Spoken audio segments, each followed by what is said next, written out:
Maxwell. I'm the assistant principal here at Greenwood Junior High School. Mr. Nation and I wanted to go over Google Classroom with parents to help them help their students as they work on Google Classroom this school year.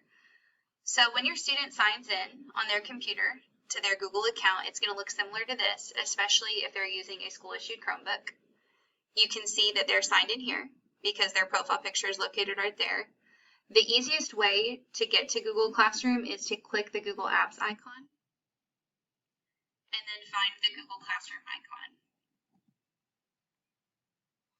If the icon was not there, I could Google search Google Classroom and go to googleclassroom.com. And it's going to take me to the same spot.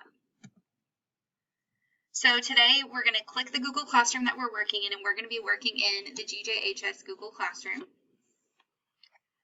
For all of our teachers, you will find the lessons that they're posting and the assignments that they're posting under the Classworks tab up here at the top. So the stream, they might post announcements on the stream, but all of the classwork is going to be found under classwork. So it's broken down by units. I have unit 1.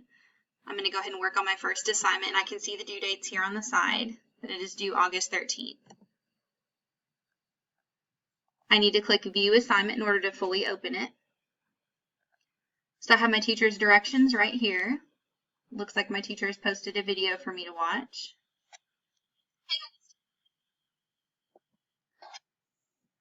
I can go back using the back arrow.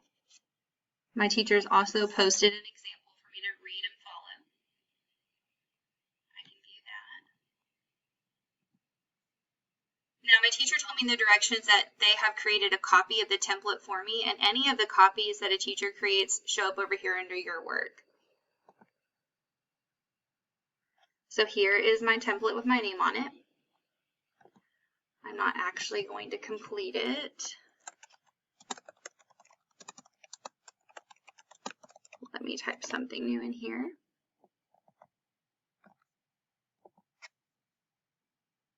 And it automatically saves. You'll see up here that it says save to drive. It saves about every 5 to 10 seconds. So your student shouldn't ever have a blank document or the same template if they've truly typed on it. So if I wanted to turn this in, I would click turn in. If for some reason my teacher did not have a template here, I could add from my drive, I could add from docs, slides, and add the things that are in my drive. But since they created a template, I'm going to go ahead and click turn in.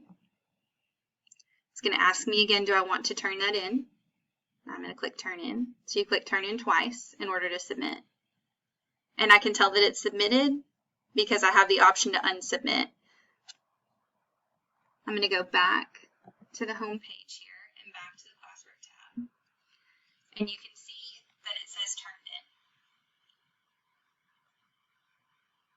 And this one is not turned in. So that is just a quick overview. In the next lesson, we'll go over how to do docs and how to do a Google form. Thanks.